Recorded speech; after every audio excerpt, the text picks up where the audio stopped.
Kelurahan Pondok Labu di Jakarta Selatan memiliki sejarah panjang, mulai dari tempat beristirahat para pedagang di masa kolonial hingga perkampungan Betawi yang kaya akan budaya.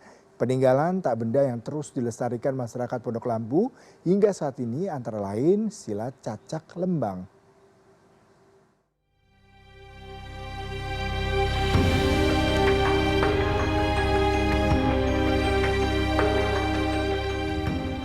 Kelurahan Pondok Labu di Cilandak, Jakarta Selatan memang memiliki sejarah panjang.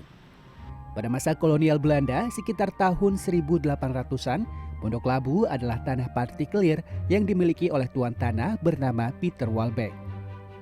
Tanah ini merupakan kawasan perkebunan dan pertanian yang pada perkembangannya kemudian dikelola oleh perusahaan Hindia Belanda bernama Simplicitas. Salah satu komoditas utama yang ditanam di sana adalah padi.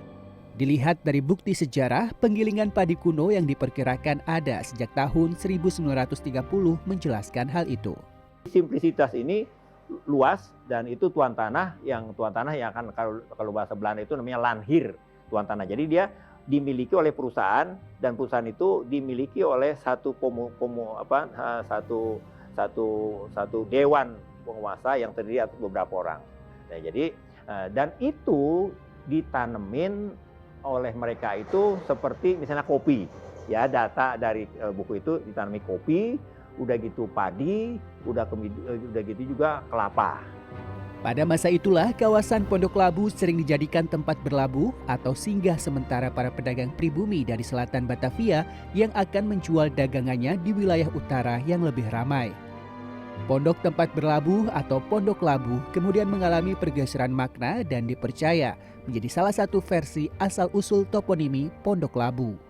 Ya, jadi di lokasi inilah yang diduga kuat menjadi asal muasal toponim dari Pondok Labu. Dahulu kala saat masa kolonial Belanda, pedagang dari selatan ini beristirahat di pondok atau sebuah bangunan sementara dan berlabuh untuk beristirahat kemudian berniaga di lokasi ini.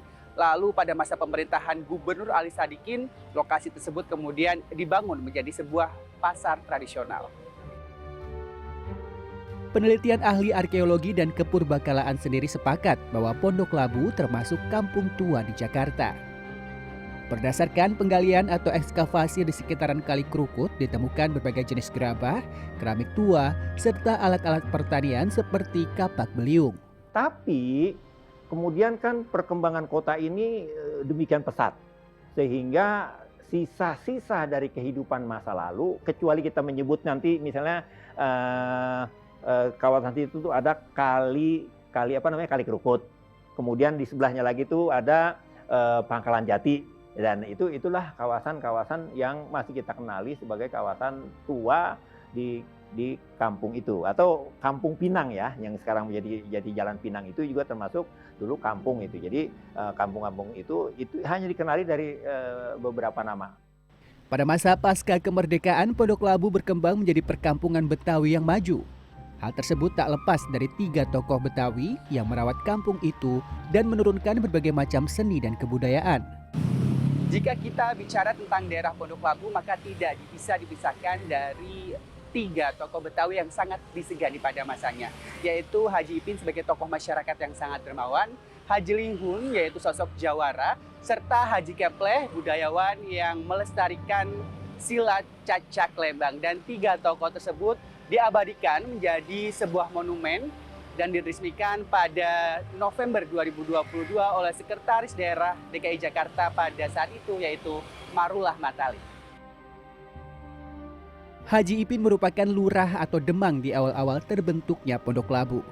Sementara itu Haji Lihun berperan sebagai penjaga keamanan yang membentengi masyarakat dari aksi-aksi penjarahan oleh kelompok pengacau Banteng Merah.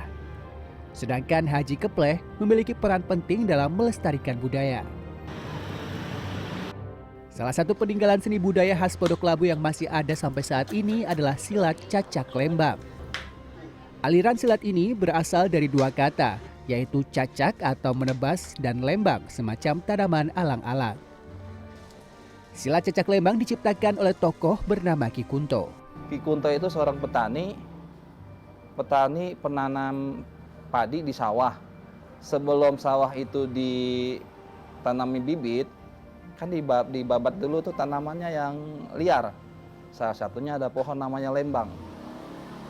Di lembang itu untuk merobohkannya dengan jurus.